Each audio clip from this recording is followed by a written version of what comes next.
Welcome students. प्रावस्था नियम के next lecture में आप सभी का एक बार पुनः स्वागत है। हम द्विघटिकीय तंत्रों की विवेचना कर रहे थे और उसके अंदर हमारा जो पहला तंत्र है वो है बिस्मथ कैडमियम सिस्टम। जैसा कि आपको पता है कि द्विघटिकीय तंत्रों की विवेचना करते समय ये हमने देखा था कि हम 2 डिग्री ऑफ फ्रीडम के बारे में बात करेंगे, ताप और संगठन। क्योंकि हमने यहाँ पर ताप जो डिग्री ऑफ फ्रीडम है उसको हमने कांस्टेंट कर लिया, यानी कि अब हम ओपन बीकर में हम यहाँ पर तंत्र का अध्ययन कर रहे हैं, यानी कि वायुमंडलीय दाब जो है वो क्या हो गया, स्थिर हो गया है। ये एक द्विमीय शीट पर बनाया गया आरेख है जिसको कि बिस्मथ कैडमियम का प्रावस्था आरेख हम यहाँ दे सकते हैं कि इस एक्सिस पर हमने तापमान लिया है, तो इस एक्सिस पर हमने यहाँ पर क्या लिया है, संगठन लिया है। बाईं तरफ 100% बिस्मथ उपस्थित है, तो दाईं तरफ 100% कैडमियम उपस्थित है। यहाँ आप देख सकते हैं कि ये जो लाइन है कंप्लीट, ये लाइन हमारे 2 कंपोनेंट सिस्टम के अंदर कहलाती है solids line, solids not solids, solids line. इसी प्रकार से ये लाइन जो है हमारी वो क्या कहलाती है, सॉलिडस लाइन, जो कि कैडमियम के लिए है। इस ए बिंदु पर जो कि प्योर बिस्मथ है हमारा 100%, ये उसका गलनांक बिंदु है। क्या है, ए बिंदु जो है प्योर बिस्मथ, क्योंकि 100% है, ये उसका गलनांक बिंदु है जो कि 271.3 डिग्री सेंटीग्रेड व्यक्त किया हुआ है। इसी प्रकार से 100% कैडमियम के लिए यहाँ राइट साइड में उसका जो कि प्योर है उसका मेल्टिंग पॉइंट कितना है, 320.9 डिग्री सेंटीग्रेड। अब हमें पता है कि यदि किसी शुद्ध पदार्थ में यदि हम अशुद्धि मिलाते हैं तो उसके गलनांक में कमी होती है। तो यदि हम इस बिस्मथ में कैडमियम मिलाना शुरू करें, मान लिया मैंने इस एरो पॉइंट, ये आपको एरो पॉइंट दिख रहा है, यहाँ तक यदि ये 2-4-5% हो, तो यहाँ तक यदि मैंने कैडमियम मिलाया तो आप देख सकते हैं कि जो मेल्टिंग पॉइंट है वो उसका कम हो गया।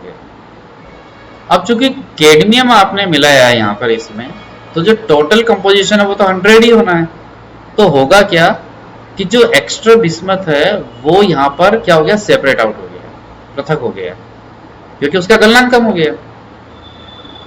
तो आप जैसे जैसे यहाँ पर इसमें कैडमियम मिलाते चले जाएंगे वैसे वैसे शुद्ध बिस्मथ का जो गलनांक है वो कम होते चला जाएगा। और 40% बिस्मथ यानी कि 60% जब उसमें कैडमियम हो जाता है तो उस समय वो अपने एक न्यूनतम गलन बिंदु पर पहुंच जाता है जो कि 140 डिग्री सेंटीग्रेड होता है। अब इस कर्व को हम इधर से विवेचना करते हैं कि जो बी पॉइंट है जो कि प्योर कैडमियम का मेल्टिंग पॉइंट है। आप यदि यहाँ पर इसमें बिस्मथ की अशुद्धि मिलाना, अशुद्ध इसलिए कर रहे हैं क्योंकि बिस्मथ को हम मिला रहे हैं, तो यदि बिस्मथ को हम मिलाना शुरू करेंगे तो यहाँ पर कैडमियम का जो गलनांक है वो कम होना शुरू हो जाएगा। कैडमियम का गलनांक कम शुरू हो जाएगा और बिस्मथ मिलता जा रहा है, तो कैडमियम जो है वो यहाँ पर सेपरेट होना शुरू हो जाएगा, ये सेपरेट होना शुरू हो जाएगा। और इस वक्र के सारे सहारे जितने जैसे बिस्मथ हम मिलाते जाएंगे कैडमियम सेपरेट आउट होता चला जाएगा और अगेन इस लोएस्ट टेम्परेचर 140 डिग्री सेंटीग्रेड पर आकर के वो रुक जाएगा। तो ये तो है इन दोनों कर्व्स के यहाँ पर बनने के बारे में कि ये दोनों कर्व्स किस प्रकार से यहाँ पर बने। अब इस पूरे तंत्र की या इस पूरे आरेख की विवेचना हम किस प्रकार से करें, तो हम यहाँ पर अलग अलग पॉइंट्स के बारे में हम यहाँ पर देखते हैं कि हम जैसे ही यहाँ पर सी बिंदु पर पहुंचते हैं तो हमने 140 डिग्री सेंटीग्रेड पर एक लाइन ड्रॉ करी जो कि इस प्रकार के तंत्र का एक न्यूनतम गलन क्रांतिक बिंदु यूटेक्टिक पॉइंट कहलाता है। तो डी डैश ये वो लाइन है जिसके कि ऊपर इन दोनों का एक साथ ठोस अवस्था में उपस्थित होना संभव नहीं है, ये उसके नीचे ठोस अवस्था में रहेंगे और उसके ऊपर ये द्रव अवस्था में रह सकते हैं।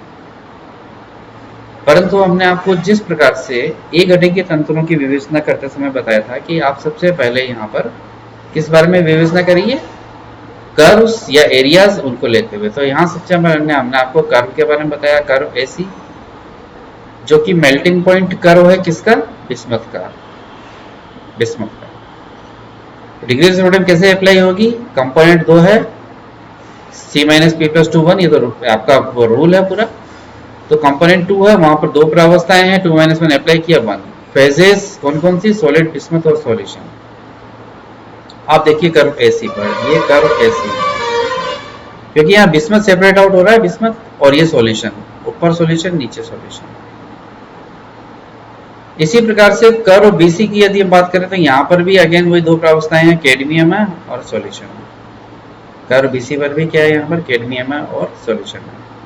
पॉइंट से यूटेक्टिक पॉइंट है, गलनकांतिक बिंदु है, जहां पर क्या है? तीन प्रावस्थाएं हैं, सॉलिड बिस्मथ, सॉलिड कैडमियम और सॉल्यूशन। ये देख सकते हैं आप, ये सॉलिड बिस्मथ, सॉलिड कैडमियम और सॉल्यूशन। इधर से भी बिस्मथ, इधर से भी कैडमियम, तो कुल मिलाकर के तीन प्रावस्थाएं हैं।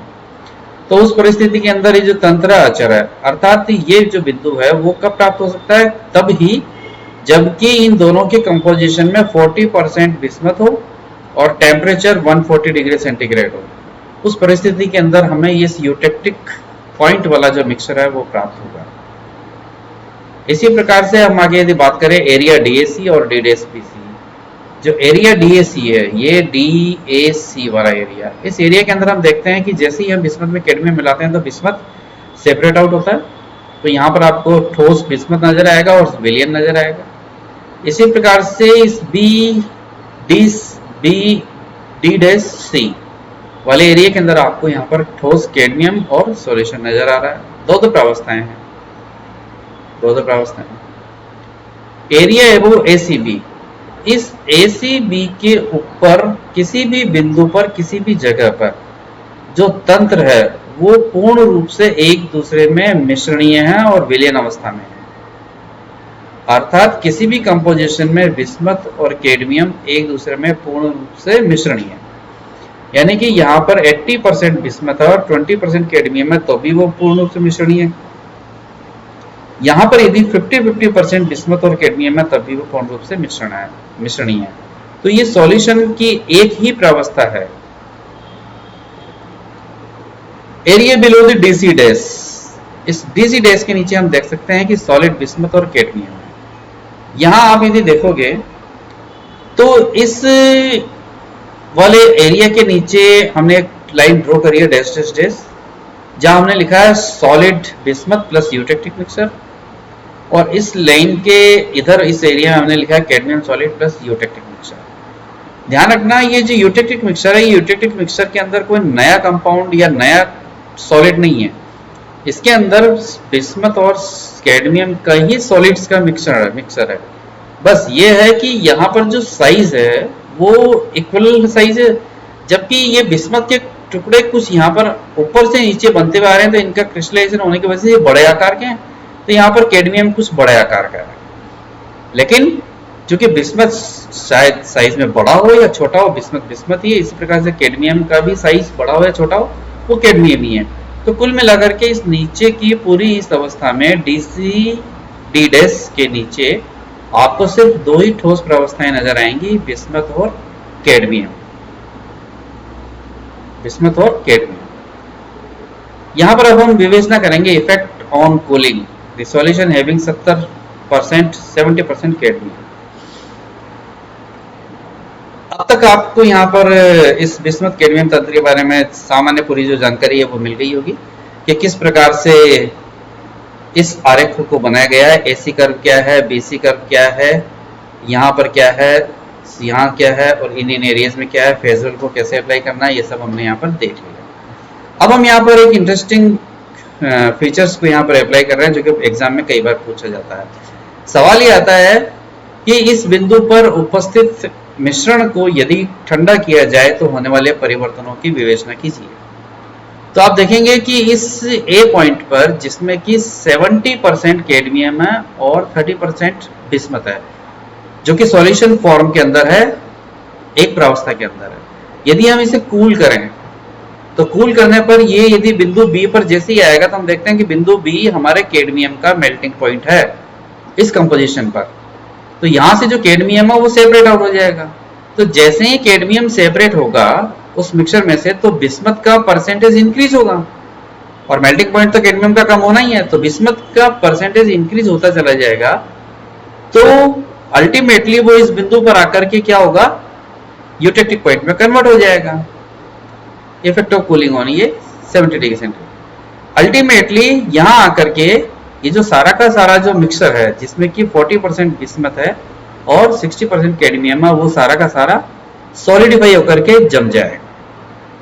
इसी प्रकार से यदि ये लाइन यहाँ हमने जो ड्रॉ करी है, यदि वो यहाँ ड्रॉ होती तो यहाँ वाला यदि कोई भी मिक्सर है, सॉल्यूशन है, यदि वो यहाँ आता तो यहाँ कूल ऑफ होकर के बिस्मथ सेपरेट होता।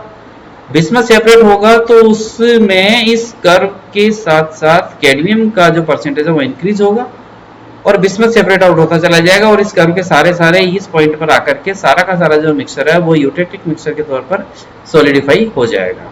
तो इस प्रकार से हमें इस तंत्र की यहाँ पर हमें विवेचना करनी है। नेक्स्ट हम लेंगे हम आगे लेड सिल्वर सिस्टम। Thank you. तो एक घटे के तंत्र के पश्चात हमने द्विघटे के तंत्र के अंदर हमने यहाँ पर विवेचना करी है बिस्मथ, कैडमियम